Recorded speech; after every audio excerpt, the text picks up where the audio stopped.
Radhe Radhe everyone. आप सभी को गणेश चतुर्थी की बहुत बहुत शुभकामनाएं। विघ्नहर्ता श्री गणेश की कृपा आप सभी पर सदैव बनी रहे। तो आज की वीडियो में आप सभी को गणेश चतुर्थी पर गणपति बप्पा की स्थापना और पूजा की बहुत ही सरल विधि बताऊंगी। गणेश चतुर्थी के दिन गणपति बप्पा की स्थापना की जाती है। कुछ लोग 1 दिन के लिए स्थापना करते हैं, कुछ लोग 3 दिन के लिए, कुछ 5 दिन के लिए और कुछ 7 दिन या फिर 10 दिन के लिए भी गणपति बप्पा की स्थापना करते हैं। तो स्थापना आप चाहे जितने दिन के लिए भी कर रहे हों, स्थापना की और पूजा की विधि यही रहेगी। तो चलते अब हम गणेश जी की स्थापना करेंगे और पूजा की विधि देख लेते हैं।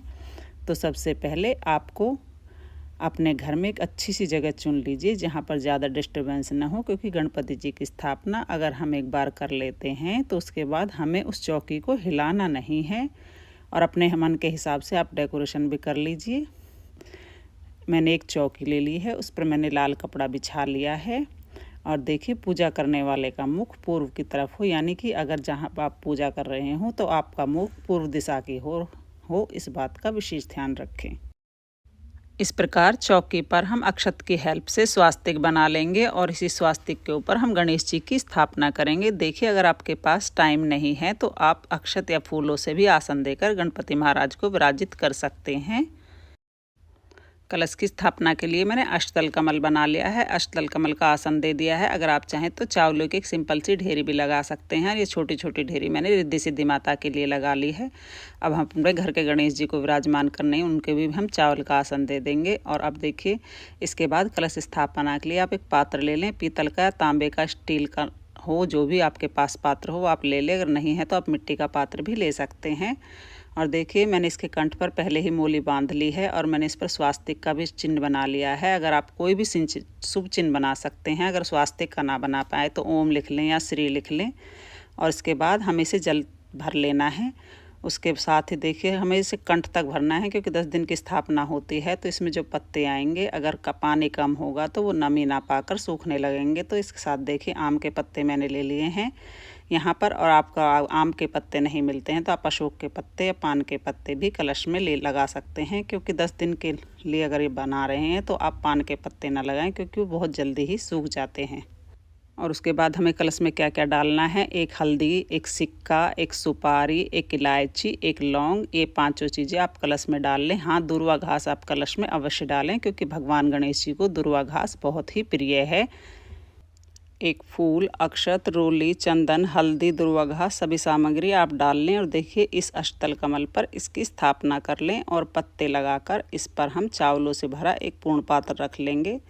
और देखिए, नारियल को अगर आप ऊपर की तरफ मुख करके रखते हैं तो आपको पूर्ण पात्र रखने की आवश्यकता नहीं है। इसके साथ ही एक जटा वाला नारियल हमें लेना है।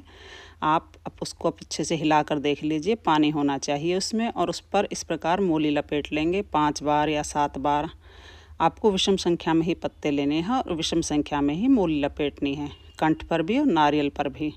और इसका जो मुख है वह अपनी साइड रखेंगे, जो भी पूजा करे उसकी साइड उसका मुख होना चाहिए नारियल का। इसके साथ ही देखिए, आप रोज़ जिनकी पूजा करते हैं डेली अपने मंदिर में, छोटे से गणपति जी को आप चौकी पर विराजमान जरूर कर लें। इसके बाद ही रिद्धि सिद्धि माता को हम सुपारी के रूप में स्थापित करेंगे।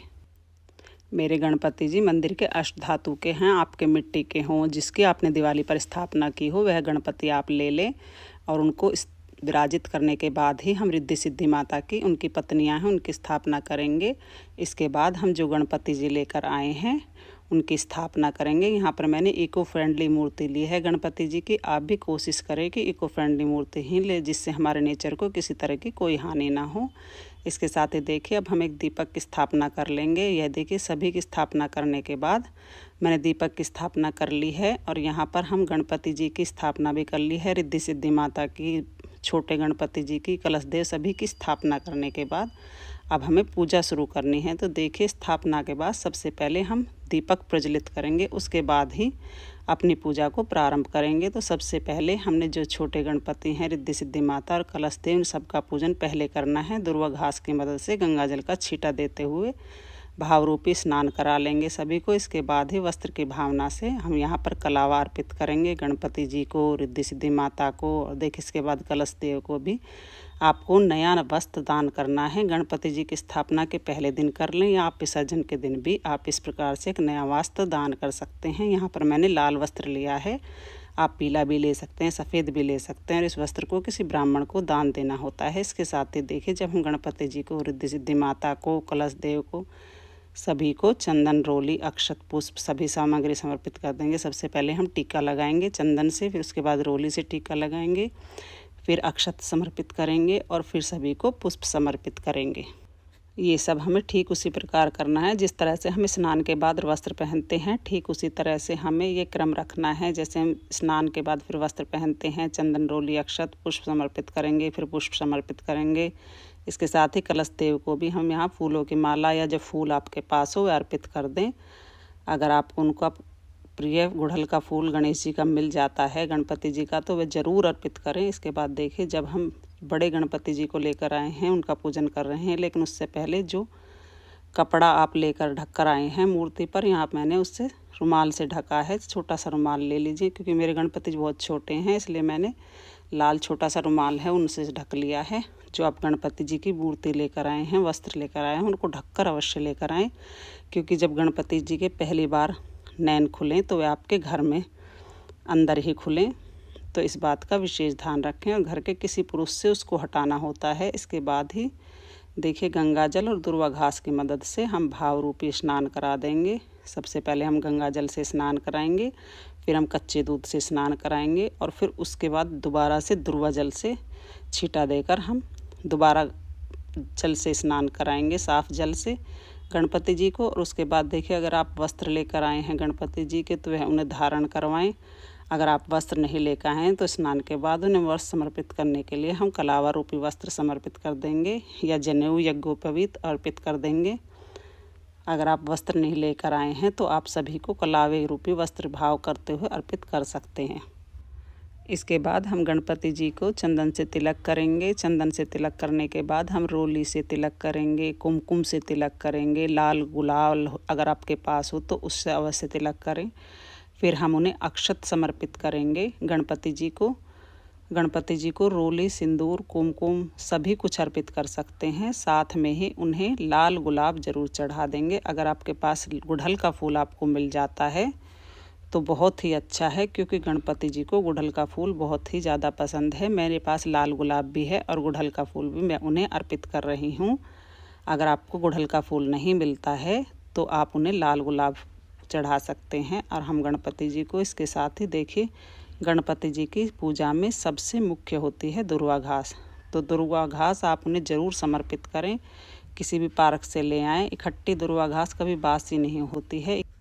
21 तार दुर्वा के कलावे की हेल्प से उन्हें अर्पित करें बांधकर। इसके साथ ही हमें सबसे पहले उन्हें गुड़ और नारियल का भोग लगाना है और यह जो गुड़ नारियल का भोग होगा इसे आपको हटाना नहीं है। जितने दिन भी आप स्थापित करेंगे गणपति जी, उनके पास ही ये रखा रहेगा। इसके साथ ही देखिए, उनके प्रिय मोदक हम ज़रूर उन्हें अर्पित करेंगे। मोदक का भोग लगा देंगे, लड्डू का भोग लगा देंगे। इसके साथ ही जो भी ऋतुफल आपके पास हो आप उनका भोग लगा दें। यहाँ पर मैंने 5 तरह के ऋतु फलों का भोग लगा रही हूँ मैं। और इसके साथ ही मुख शुद्धि के लिए ड्राई फ्रूट जो भी आपके पास हो वो अवश्य लगाएं। अगर आप पान लेकर आए हैं तो वह ज़रूर अर्पित करें। भोग के साथ साथ ही हमें जल रखना ना भूलें। इसके साथ ही देखिए, अगर आपने गणेश जी का व्रत किया है तो हाथ में थोड़े से अक्षत या पुष्प लेकर हम गणेश चतुर्थी व्रत की कथा सुन लेंगे। आप चाहें तो सुन भी सकते हैं और आप चाहें तो इसको पढ़ भी सकते हैं। कथा संपन्न होने के बाद जो भी हमने हाथ में लिया है उसे गणपति जी के चरणों में हम अर्पित कर देंगे। और इसके बाद देखिए, दक्षिणा ज़रूर निकाल दें आप सभी, क्योंकि इस दक्षिणा को हम पहले दिन भी, जिस दिन स्थापना करें उस दिन में निकाल सकते हैं, विसर्जन के दिन भी इसे देखिए हम निकाल सकते हैं। दक्षिणा हमारी पूजा में रही कमियों को पूरा करती है। अब हम गणपति बप्पा की प्रेम पूर्वक आरती उतार लेंगे। देखिए, एक ज़रूरी बात, कलश स्थापना और दीपक जो हमने रखा है उसे आप राइट हैंड साइड में ही रखें गणपति जी के। और इस तरह से गणपति जी की रिद्धि सिद्धि माता की, कलश की, जो भी हमने देवी देवता विराजित किए हैं उनका आह्वान किया है, सभी की हम प्रेम पूर्वक आरती कर लेंगे। और गणपति जी की स्थापना पूजा घर के सभी सदस्य मिलजुल कर करें, इसे एक उत्सव की तरह मनाएं तो उसकी बात ही अलग होती है। तो इस प्रकार से स्थापना, पूजा, भोग, आरती, कथा सभी संपन्न होने के बाद आपको चौकी पर 3 बार जल जरूर फेर देना है। इसके साथ ही गणपति जी से प्रार्थना कर लेंगे कि हे भगवान, हमने इतने दिनों के लिए आपकी स्थापना की है और हमारी पूजा में निर्विघ्न संपन्न करने में आप हमारी सहायता करें और हमारी पूजा को स्वीकार करें। हमसे जो भी कुछ भूल चूक हो जाए उसे आप क्षमा करें। बप्पा, आपके आगमन से हमारे जीवन में सुख समृद्धि आए और सभी विघ्न बाधाएं दूर हों, ऐसी कृपा करना बप्पा। तो इस प्रकार से पूजा आपको सुबह करनी है। भोग प्रसाद आपको दोनों समय ही रखना है, सुबह में भी और शाम में भी। लेकिन ये जो गुड़ और नारियल वाला भोग होगा इसे आप यहीं रखा रहने दें। बाकी जो प्रसाद या ऋतुफल वगैरह जो भी हैं, मोदक वगैरह, उन्हें आप परिवार के सभी सदस्यों में वितरित कर दें। तो उम्मीद करती हूँ गणपति बप्पा की स्थापना की पूजा की यह सरल सी विधि आप सभी को ज़रूर पसंद आएगी। वीडियो अच्छा लगे तो प्लीज़ मेरे चैनल को लाइक करें, सब्सक्राइब करना ना भूलें। तो मिलते हैं अगले वीडियो में, तब तक के लिए ओम गण गणपते नमः। राधे राधे।